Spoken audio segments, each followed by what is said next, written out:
Greetings! I am Herbert Erpaderp, and today I'm going to show you how I painted this perfectly normal tiger tank. I don't know why people are always painting their tigers in strange colours like Dunkelgelb. I've never seen a real tiger that was Dunkelgelb. They're orange with black stripes.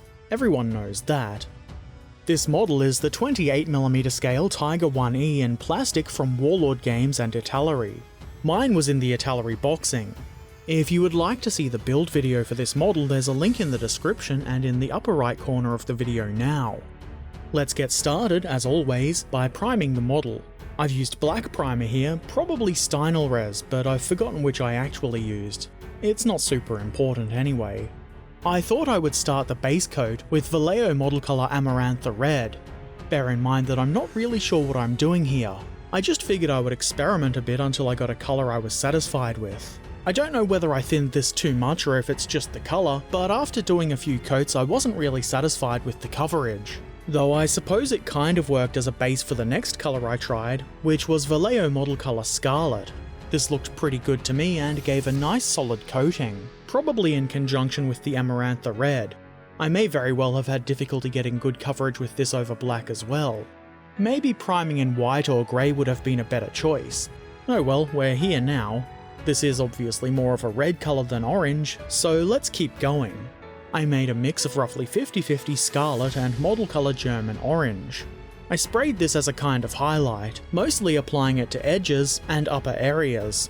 I also sprayed it on the lower front plate to begin adding a lighter coloured chest bit, like tigers have on the front of their body. It's not quite there yet, so I keep adding paint. Model colour light orange, because we need orange, not red. I'm not applying a solid coat here, or at least I'm not trying to. It did go on pretty heavily though, so the highlighting underneath is now quite subtle.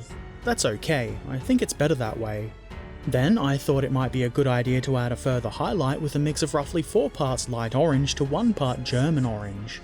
I spray this around various sharp edges and on things like the tops of hatches and other raised parts, to try and add a bit more variance to the orange colour. I think that's pretty much where I want it. It might be a little bit bright right now, but it will likely end up a bit darker after washes. Then I take model colour Ivory and spray the whitish chest patch bit. I'm not going to go too crazy and paint eyes or anything like that, that would be hard. I went a little bit too far with it, so I used some of the previous orange mix and went back over the edges of the Ivory just to neaten things up a bit and make it look a bit more tidy. Time for some more highlighting, this time with a dry brush. I made a mix of roughly 5 parts light orange to 1 part buff, and I'm just lightly hitting the edges and raised areas of the tank with this just to get the edges and different shapes to pop a little bit. Nothing too tricky with this really. I'm pretty happy with the way the orange colours look now, so why not go and change it a bit by adding a wash. This is a very light wash of Army Painter Soft Tone in a ratio of roughly 1 part soft tone to 3 parts water. I apply it all over the tank. It doesn't add a whole lot of darkness, but it does bring everything down just a touch, and it does add a little bit of dirtiness to those gaps.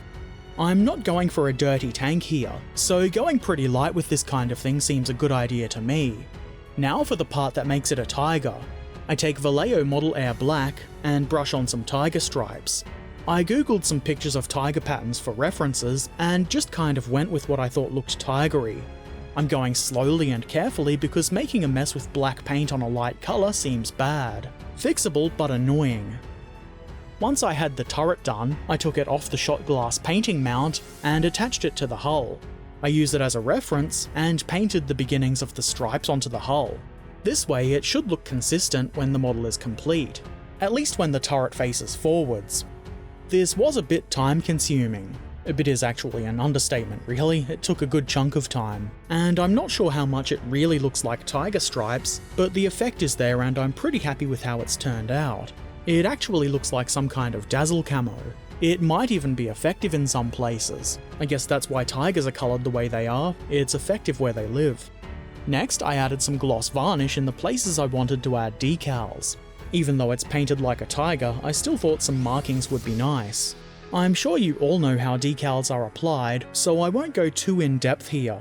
These markings are obviously not super realistic. I mean, it's a tiger painted with tiger stripes. Come on. Also, the decals I'm using here didn't come with this kit. They're from a Rubicon sheet because it had more variety in sizing for the cross, and I wanted to use the R01 number on the turret rear, which I believe makes it the Regiment Commander. As you can maybe see, I cut one of the cross decals so that it would fit under the towing cables on the left side of the hull. I used Humbrol decal fix to secure the decals in place and have them conform to the Zimmerit, and that's the markings done. Let's add some chipping.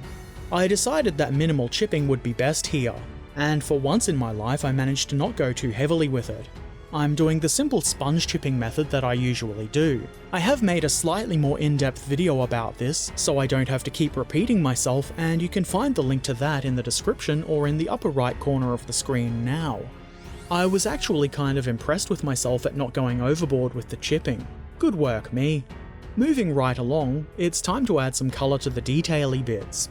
I decided to start with the towing cables. I paint these with a mix of roughly 50-50 model colour gunmetal and model air black.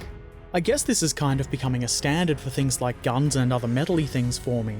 I quite like how it looks. Obviously I'm being pretty careful when applying this to the cables. I think it would have been even more annoying to try and clean off the orange than the black. Slow and steady wins the race. That's what I hear. It doesn't really sound like good advice for racing, but it is certainly a good idea here. I'm not sure if this colour is actually too dark for the cables or not, but I like how it looks anyway, so I'm going with it. I continue with the same colour mix and paint all the metal parts on the tools. Again, I'm trying to be careful here. It's a little bit easier than with the cables, but it would still be a bother to redo any orange bits. Don't forget the tools on the rear of the hull too. I didn't get a good clip of myself painting the jack, but I used the same colour on that too because why not? Also the Commander's machine gun. I feel like this gunmetal and black mix works especially well on guns. I considered using this colour for the rims of the wheels. I'm pretty sure this kind of wheel had metal tyres. I figured plain gunmetal with no black added would look more interesting and just stand out a little bit more. Plus it can always be painted over if I don't like it. Trying new things is good. As with the previous parts, I'm being quite careful to only paint this exactly where I want it, which is the rims and the outer part of the tyre where it contacts the tracks. I did this before painting the tracks because I figured it would be easier to clean the track colour off the wheel rims than to try and cover up this metallic colour. This gunmetal also found a use on the ends of the towing cables, whatever those hooky loopy bits are called. It's a little bit shiny as it is, but that should be taken care of by the matte varnish at the end. I also used this colour to add a little bit of a highlight to the tools, mostly along the edges. I figured that made sense. I also lightly highlighted the towing cables with it. I didn't want to go overboard with it though, and I think it looks okay.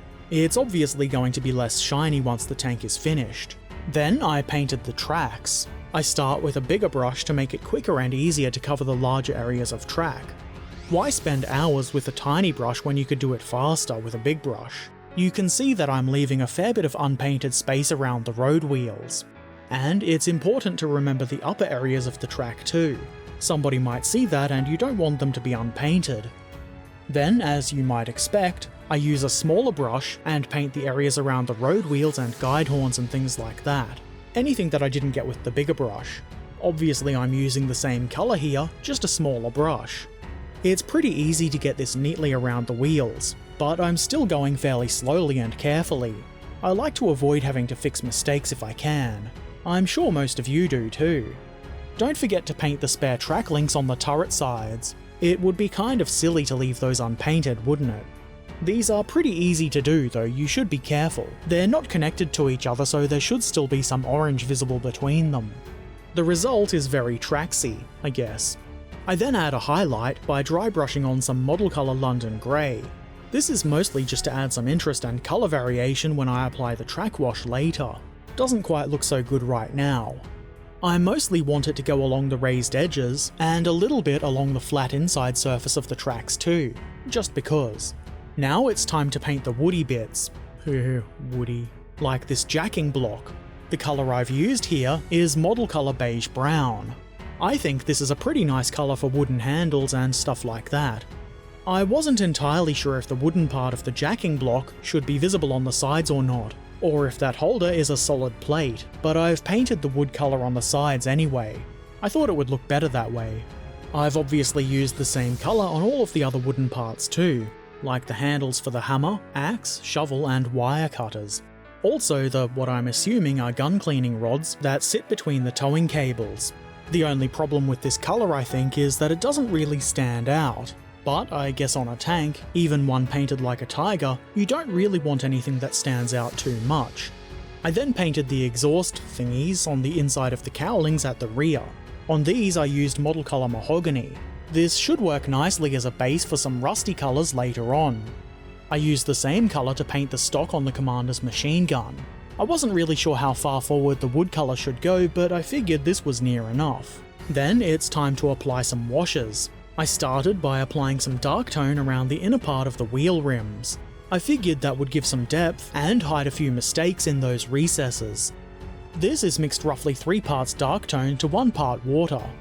I don't want to go overboard here. Like I said before, I want this tank to be relatively clean, but also to still look as though it's being used. It's not intended as a museum piece or anything like that. I also apply this wash to the hubs on the idler wheels, around the drive sprocket, and the hubs of the road wheels too. I also add it to the towing cables and around various tools and raised bits to create a bit of shadow. I put it in the slit on the headlamp and on the exhaust things. These should have a pretty good coating of soot, and this will help with that effect. Then I used undiluted Army Painter soft tone on all of the wooden parts I painted earlier. I'm trying to be fairly neat with it, but it's not too bad if a little bit of this ends up on the hull around the parts. It will be kind of hard to see against the orange colours anyway. I feel like this wash makes the wooden parts look a bit more woody, which is the technical term. I'm pretty happy with what I've done so far, so I applied a layer of gloss varnish for protection of the acrylics, because it's time for enamels. I start with AK Interactive Track Wash. This goes on the tracks. I do make jokes about that quite often, but not this time. This stuff is undiluted and I'm not trying to get a perfectly solid coat here, but I am going fairly heavy. It should settle a little and be thinner on the raised tread areas and things like that. Like with the grey underneath this, I'm being pretty careful to avoid getting this on both the wheels and the rest of the hull. Also, don't forget the tracks on the turret sides, those are important too. Then I take some AK Interactive Paneliner for brown and green camo. I didn't have any that was labelled for tiger stripes, so I'm just going to use this to add a bit of dirt and grime in the gaps and around the edges of some parts. In a lot of places here I'm dipping the brush into the pot and then into some white spirits to make it a bit more thin so that it'll flow around things much easier. Like with the rest of the weathering, I'm trying not to go overboard with this, and I think mostly I succeeded. It is there, but it's not super heavy, just enough to make the tank look used. Then it's time to add some rust to the exhaust. First, I dab on a little bit of AK Interactive Rust Streaks, which is pretty similar to the mahogany colour I based these with. Then I dab on some AK Interactive Light Rust Wash. Not too heavily though. And then I dab some more rust streaks on to bring some of that bright colour down a bit. So much dabbing. I must be one of those cool kids that do all the dabbing that I hear about. This is what that is, right? I understand the youth. And I think that's probably enough for now. If I don't want to go overboard with the weathering, I need to know where to stop, and I figure that's now. I apply a coat of AK Interactive Ultra Matte Varnish to kill all the shininess. Then I very gently use my airbrush to add soot to the exhausts, using Model Air Black, and I'm using the control that stops the trigger from being pushed back too far, just to be safe. Then, as a finishing touch, I take a 2B pencil and rub it across the raised surfaces of the tracks, just to make it look like it's been moving around, and worn parts of the treads to a slight shine. I also very gently run this along the towing cables just for a bit of shine at certain angles. And that's it. One very sensibly painted tiger tank. I had been considering doing this for quite a long time. It took me a really long while to even begin working on this because I knew that it would be quite time consuming just to get all the stripes on. And it took a long time, but I think it was worth it. I'm very happy with it. As you probably know, I'm a fan of non-standard paint schemes and other silly things like that, like pink panthers. I don't think I've seen anybody else paint a tiger like this. I'm sure somebody's done it before, but I think it's probably still quite unique. Obviously this is fairly different to almost any other paint scheme you'll find on a tank, but a lot of the techniques I've used will still apply to other paint schemes, so hopefully you found this video helpful, even if you're not painting tiger stripes on your tiger.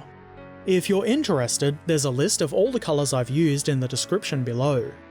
Looking at the video of the finished model, I can see a few little bits here and there that I could probably do better if I were to paint this again, but I suppose that's the way things go. There's always room for improvement.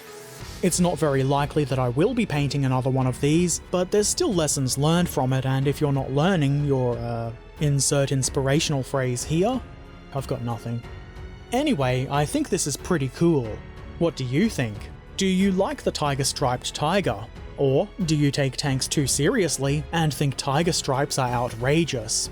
Have you painted something like this yourself? Let me know in the comments section below. Also, if you haven't already, why not do all the liking, subscribing and following things here on YouTube, Twitch and my other social media places. And if you really like the things I do, please consider supporting over on Patreon or by purchasing a shirt or mug from my merch store. Links to all of the things I just mentioned are in the description below. And as always, I shall return soon. So until then, be excellent to each other and thanks for watching. Farewell.